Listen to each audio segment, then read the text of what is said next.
Good morning students. हम लोग cell पढ़ रहे थे और उसमें हमने काफ़ी सारी जो है साइंटिस्ट के बारे में और सेल की बेसिक स्ट्रक्चर के बारे में, प्रोकैरियोटिक यूकैरियोटिक सेल्स के बारे में और कुछ एक उसके सेल ऑर्गेनल्स के बारे में, एक टिपिकल हम लोग एनिमल सेल को डिस्कस कर रहे थे, एनिमल सेल की बात कर रहे थे। इससे पहले मैं जो 2 क्लास आपकी ले चुकी हूँ उसमें हमने सेल थ्योरी वगैरह पढ़ के उसके बाद एक टिपिकल एनिमल सेल की जो यूकैरियोटिक सेल होती है उसके बारे में हम बात कर रहे थे और उसमें हमने काफ़ी सारे सेल ऑर्गेनल्स को डिस्कस कर लिया था, जिसमें मैंने आपको माइटोकॉन्ड्रिया के बारे में बताया था, प्लाज्मा मेम्ब्रेन के बारे में बताया था, सेल वॉल के बारे में बताया था और ईआर के बारे में बताया था, न्यूक्लियस की हम बात कर रहे थे, साइटोस्केलेटन की, सेंट्रियोल्स वगैरह की हम बात कर रहे थे।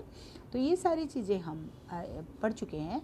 आज हम इसको आगे कंटिन्यू करेंगे और जो अगला अंगक है, कोशिकांग जो है वो हम जिसकी आज हम बात कर रहे हैं वो है राइबोसोम। राइबोसोम जो है ये प्रोटीन्स और राइबोसोमल आरएनए का बना हुआ होता है और राइबोसोम को हम सेल की, कोशिका की प्रोटीन फैक्ट्री मानते हैं।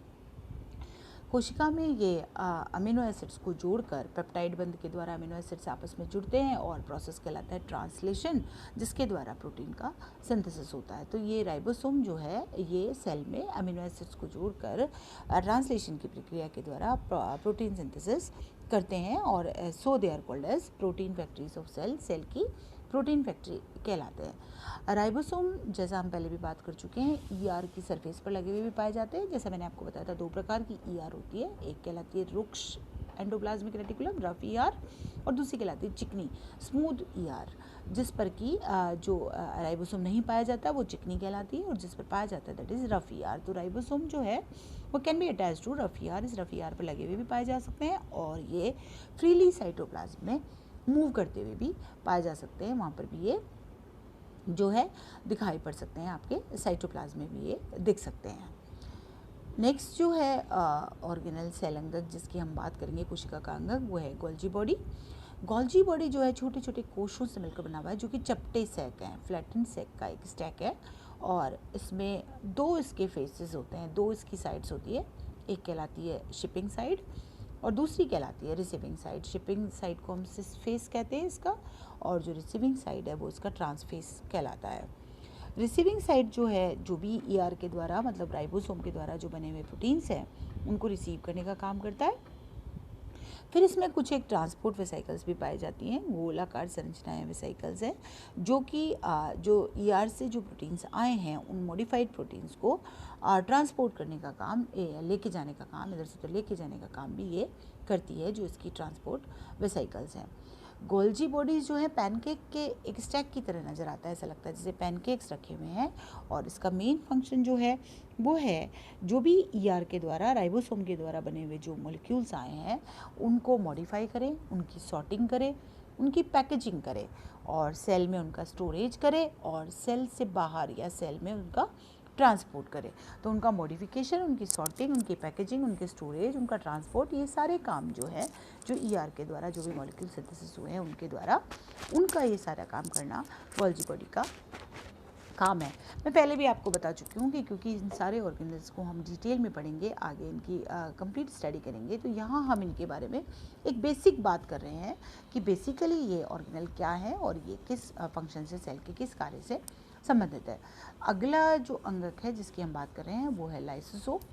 लाइसोसोम में डाइजेस्टिव एंजाइम्स पाए जाते हैं। ये भी छोटी छोटी गोलाकार संरचनाएं हैं जिनमें लाइटिक प्रवृत्ति के एंजाइम्स पाए जाते हैं और ये फूड, बैक्टीरिया या सेल के खुद के जो खराब हुए हुए हिस्से हैं उनको, वन आउट जो सेल पार्ट्स हैं उनको ब्रेक डाउन करने का, उनको तोड़ने का काम करता है। इसके अलावा ये सेल डेथ से भी कनेक्टेड है। प्रोग्राम सेल डेथ जो होती है एपोप्टोसिस, उसमें भी ये हेल्प करता है और इसके अंदर जो एंजाइम्स जो ये रिलीज़ करता है वो लाइटिक प्रवृत्ति के हैं। जैसा मैंने आपको कहा लाइटिक नेचर के, लाइसिस उनका काम है, तो ये सेल पार्ट्स को रिसाइकल और ब्रेक डाउन करने का काम करते हैं। एक और बात जो इससे संबंधित इम्पॉर्टेंट है कि ये जो है ये जो सेल्स जो अपने अंदर जो फूड लेती है फेगोसाइटोसिस की प्रक्रिया के द्वारा, हम ये कहते हैं, हम ये जानते हैं कि दो प्रकार की प्रक्रियाएं सेल से संबंधित है। एक एंडोसाइटोसिस, सेल के अंदर कुछ लेना, और एक एक्सोसाइटोसिस, सेल से बाहर निकालना।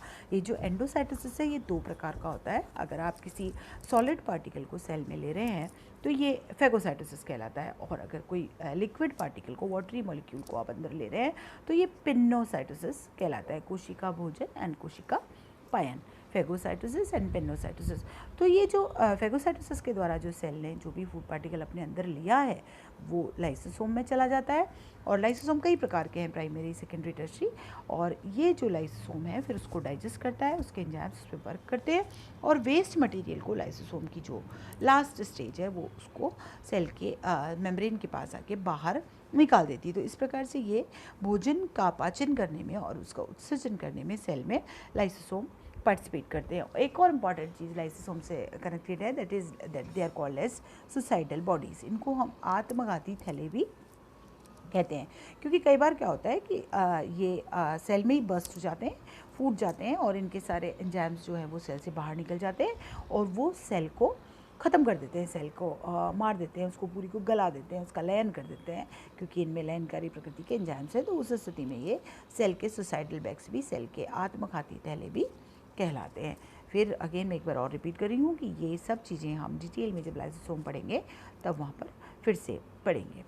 अगला ऑर्गेनल जिसकी मैं बात कर रही हूँ that is cilia and flagella, और ये मूवमेंट में हेल्प करते हैं। सीलिया और फ्लैजिला दोनों गति से संबंधित है, मूविंग सेल्स में, मूविंग फ्लूइड्स में इनका काम है छोटे छोटे पार्टिकल्स को भी सेल सरफेस के क्रॉस इधर से उधर मूवमेंट कराने में ये सीलिया और फ्लैजिला पाए जाते हैं। और जैसा आपको अंदर से काट इसमें डायग्राम में दिखाई दे रहा है, इनमें 9 बाहर की तरफ जो है बेंड्स पाए जाते हैं, और 2 अंदर की तरफ जो है जो रेडियल स्पोक्स वाले जो बेंड्स हैं वो पाए जाते हैं, और इनको हम 9+2 अरेंजमेंट सीलिया और फ्लैजिला का कहते हैं। सीलिया जो है साइज़ में छोटे होते हैं, फ्लैजिला साइज़ में कंपैरेटिवली बड़े होते हैं। सीलिया जो है नंबर में ज़्यादा होते हैं, एक किसी भी सेल पे सीलिया ज़्यादा लगे हुए रहेंगे। फ्लैजिला जो है कम होते हैं, यूजुअली 1 से 3 तक फ्लैजिला ही किसी सेल पर लगे हुए पाए जाते हैं। सीलिया की संख्या ज़्यादा और वो साइज़ में फ्लैजिला के कंपैरिजन में छोटे होते हैं। दोनों ही मूवमेंट से कनेक्टेड है। उसके बाद एक स्पेसिफिक स्ट्रक्चर और पाई जाती है, दैट इज़ कॉल्ड एज रेक्टिका और वेक्यूल जिसे हम कहते हैं, और ये फ्लूइड को इनमें भरा हुआ रहता है। ये फ्लूइड के स्टोरेज से कनेक्टेड है। ये एनिमल सेल्स में या तो नहीं पाई जाती या बहुत छोटी पाई जाती है। ये प्लांट सेल का करेक्टर है। प्लांट सेल में बड़ी बड़ी सेंट्रल वेक्यूल्स जो है लार्ज साइज़ की वो पाई जाती है, और स्टोरेज का फ्लूइड का स्टोरेज का ये जो है काम करती है। ये आप दोनों के डिफरेंस में भी बता सकते हैं, that the plant cell contain the large vacuoles, और जबकि जो एनिमल सेल्स हैं वहाँ पर या तो वेक्यूल्स एब्सेंट होगी या वो साइज़ में काफ़ी छोटी होगी। इसी प्रकार से एक और स्ट्रक्चर है, एक क्लोरोप्लास्ट। वो भी एनिमल सेल्स में नॉर्मली एनिमल सेल्स में नहीं पाया जाता, एक्सेप्शन है कुछ एक, लेकिन नॉर्मली एनिमल सेल्स में नहीं पाया जाता है। ये प्रोड्यूसर्स में पाया जाता है। प्रोड्यूसर्स जिनमें कि क्लोरोफिल पाया जाता है, वहाँ पर क्लोरोप्लास्ट पाया जाता है, जो कि अपना खाना स्वयं बनाते हैं। और हम जानते हैं कि जो पेड़ पौधे हैं वो सनलाइट की प्रेजेंस में एनर्जी को, सनलाइट की एनर्जी को यूज़ करके अपना खाना ग्लूकोज की फॉर्म में खुद बनाते हैं, और उसके लिए उनका पत्तियों में पाया जाने वाला क्लोरोप्लास्ट जो है वो हेल्प करता है। क्लोरोफिल जो है वो हेल्प करता है। पत्तियाँ उनकी फूड फैक्ट्री है। एनिमल्स के साथ ये नहीं है, ये हेटेरोट्रॉफ्स होते हैं, ये परपोषी होते हैं, ये अपना भोजन स्वयं नहीं बनाते, दे आर कंज्यूमर्स। ये प्लांट्स पे डिपेंडेंट है अपने फूड के लिए। तो ये क्लोरोप्लास्ट जो है ये प्रोड्यूसर्स में जो ऑटोट्रॉफ्स हैं उनमें पाया जाता है, और एनर्जी को ये यूज़ करके शुगर के केमिकल बॉन्ड फॉर्मिंग में जो है उसको ये काम में लेता है।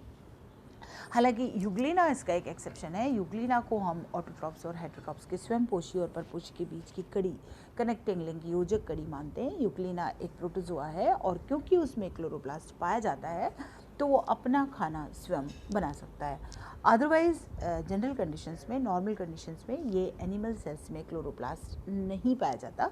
ये केवल और केवल प्लांट सेल्स में, जैसे मैंने वैक्यूल्स के लिए कहा था उसी प्रकार से ये प्लांट सेल्स में क्लोरोप्लास्ट केवल पाया जाता है। अगेन रिपीट कर रही हूँ, द यूग्लिना जो कि प्रोटोजोन है, जो कि एक एनिमल है, वो इसका एक्सेप्शन है। वो अपना फूड जो है स्वयं भी बना सकता है, तो वहाँ पर ये क्लोरोप्लास्ट पाया जाता है।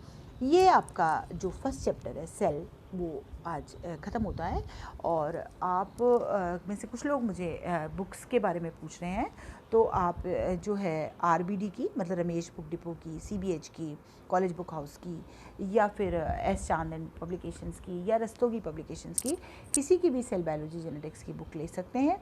और अपना जो सिलेबस है वो आप नेट से डाउनलोड कर सकते हैं, राजस्थान यूनिवर्सिटी की साइट पे उपलब्ध है, या बुक्स के ऊपर भी आपको सिलेबस सेकंड पेपर का मिल जाएगा, वहाँ से आप ये सिलेबस ले सकते हैं। ये आपका फर्स्ट चैप्टर है सेल, जिसमें मैंने आपको सिलेबस में मेंशन लगभग सभी टॉपिक्स करा दिए हैं। केवल एक वायरस बचता है, वो हम अपनी नेक्स्ट क्लास में ले लेंगे।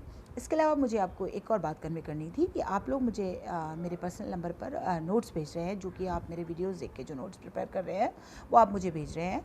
तो आप वो अपने नोट्स प्रिपेयर करके आप अपने पास रखिए, और आपको मतलब मुझे भेजने की ज़रूरत नहीं है। अगर आपको कोई प्रॉब्लम आ रही है, अगर आप कुछ पूछना चाह रहे हैं, तो वो आप मुझसे संपर्क कर सकते हैं, मुझे भेज सकते हैं।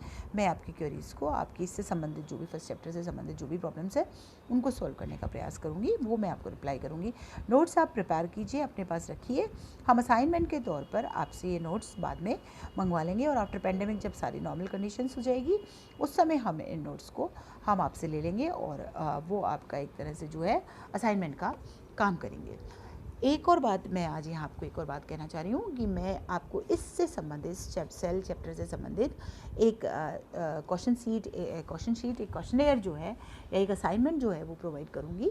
उसको आपको सॉल्व करना है, वो कुछ क्वेश्चंस होंगे उसमें, उसको आपको सॉल्व करना है, और अगेन मुझे भेजना नहीं है। उस असाइनमेंट को आपको अपने पास रखना है सॉल्व करके, और whenever it will be required, जब भी इसकी ज़रूरत पड़ेगी, हम आपसे वो असाइनमेंट ले लेंगे, मंगवा लेंगे, और वो आपके मार्किंग में या टेस्ट जो आपके होते हैं उसमें हेल्प करेगा। तो आप उसको सॉल्व करके जितने भी असाइनमेंट, जितने भी चैप्टर्स के, क्योंकि फर्स्ट चैप्टर है इसलिए मैं आपको बता रही हूँ, जितने भी चैप्टर्स के असाइनमेंट आपको दिए जाते हैं, उनको सबको आप अपने पास सॉल्व करके रखिए। अगर आपको कोई प्रॉब्लम आती है तो आप कंसर्न टीचर से कॉन्टैक्ट कीजिए, और आप उसको अपनी प्रॉब्लम को सॉल्व कीजिए। अदरवाइज़ फिर वो आप अपने पास रखिए, जब हमें ज़रूरत होगी हम वो असाइनमेंट्स ले लेंगे।